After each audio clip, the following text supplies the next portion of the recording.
Sistem za objavljivanje elektronskih portfolija Mahara ima višestruku namenu, a jedna od njenih namena je i pisanje promišljanja u obliku blog postova.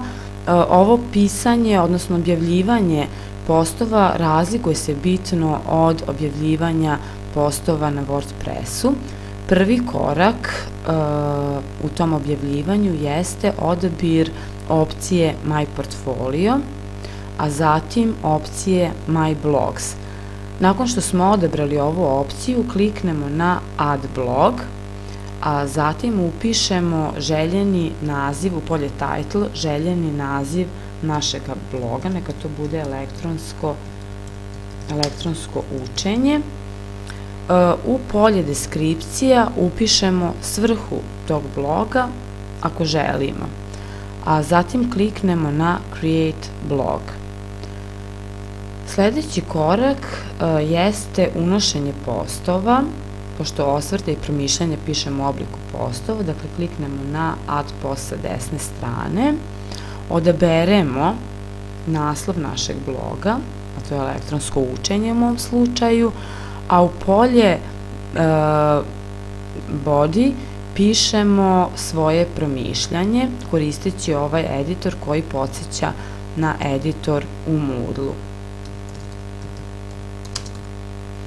Kada smo završili sa pisanjem našeg promišljanja, ako to želimo, možemo da priložimo neki fajl sa našeg računara. To može biti nekakav tekstualni fajl, dokument, može biti fotografija ili video zapis.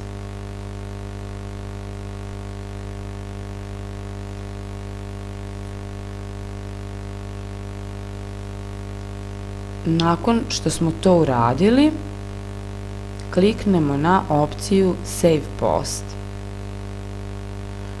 Naravno, da bi naš blog videli i drugi, a ne samo mi, potrebno je da ga stavimo u određeni pogled.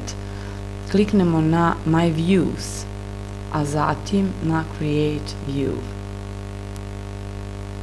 Odaberemo odgovarajući layout, neka to u ovom slučaju bude blog post, i prevučemo ga u ovo prazno polje. Nakon toga odaberemo, u stvari ako želimo napišemo naziv našeg bloga.